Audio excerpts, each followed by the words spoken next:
Army তাদেরকে camp তুলতে বলেছে, আর্মিকে সরাসরি না বলে আর্মিকে চাপ দিয়েছে রাজ্যের প্রশাসন, সেইটা বলে তিনি বলছেন। আরে আর্মিকে রাজ্য প্রশাসন চাপ দেবে কেন? আপনাদের আর্মির কি নিজস্ব কোনো সিদ্ধান্ত মতামত নেই? এরিয়া যদি আর্মির হয় সেক্ষেত্রে রাজ্য প্রশাসন চাপ দেবে কেন? আমি কি এটা শুনছিলাম? বরং আপনারা কদিন আগে মমতা বন্দ্যোপাধ্যায় ওখানে ধর্ণা করছে দেখে তার উল্টো দিকে আপনারা ধর্ণার মঞ্চ বাঁধার কথা বলেছিলেন, যে আপনারাই মুখ্যমন্ত্রী এখানে ধর্ণা করছে তার পাশাপাশি এসে ধর্ণা করতে চাইছিলেন। তো স্বাভাবিকভাবেই তখন তো এই নিশ্চয়তা নিয়েই সেনাবাহিনীর কাছে আপনারা আবেদন করেছিলেন যে সেনাবাহিনী আপনাদের মতামতে গুরুত্ব দেবে, আপনাদের মতামতে সাড়া দেবে। আজকে সেনাবাহিনী আপনাদেরকে তুলতে বলছে, সেটা আপনারা সেনার সঙ্গে বুঝুন। রাজ্য সরকার মমতা বন্দ্যোপাধ্যায়ের ঘাড়ে দোষ চাপানোর চেষ্টা করবেন না। রাজ্য সরকার আর্মির উপর চাপ দিয়েছে, মানে যেহেতু তারা ওখানে বসে আছেন, মানে এবং সেখানে আমাদের মুখ্যমন্ত্রী বাকি মঞ্চগুলোকে তুলে দিতে পারলো, আমাদেরকে কিছু করতে পারেননি। ওনার বুকে বাজছিল এবং এই মঞ্চটাকে নিয়ে দীর্ঘদিন উনি অসুবিধার মধ্যে আছেন, তাই তোলার জন্য তৎপর হয়েছেন। আর্মি এসে বলেছে যে খুলে দিতে হবে। এবার আমরা সময় চেয়েছিলাম, এটা আর্মির কোনো ভূমিকা নেই এখানে, সম্পূর্ণরূপে কলকাতা পুলিশের গুটি কয়েক মানে কর্মকর্তা এবং মাননীয় মুখ্যমন্ত্রীর প্ররোচনাতে এসব হয়েছে।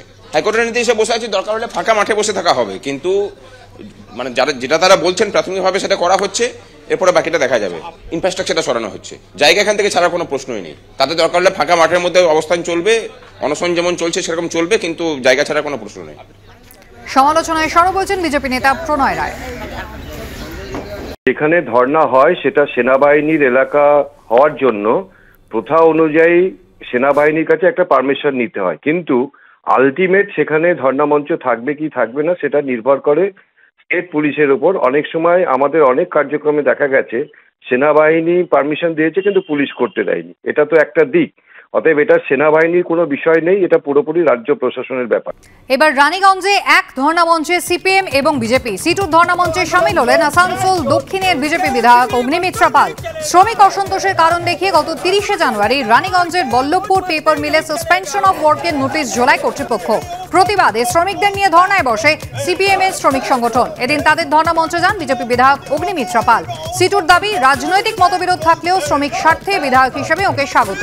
তৃণমূল নেতারা এখানে কাটমানি খেয়ে বসে আছেন, তাই ধর্ণা মঞ্চে শাসক দল অনুপস্থিত, কটাক্ষ বিজেপি বিধায়কের।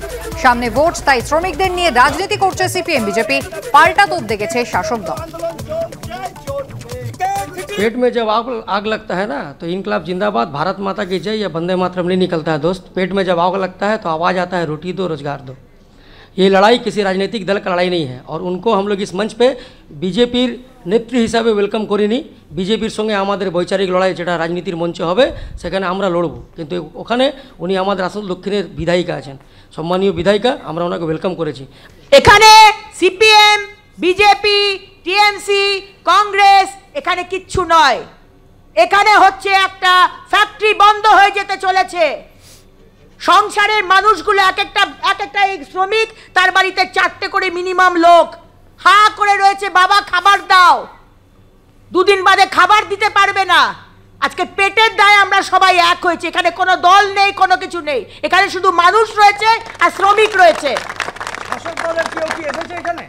কেউ এখন অবধি আসেনি। আমার শ্রমিক ভাইরা যা বললেন আমি বলিনি, তারা বলছেন এখন অবধি একজনও শাসকের তরফ থেকে এখানে এসে তাদের পাশে দাঁড়ায়নি। কেন দাঁড়ায়নি?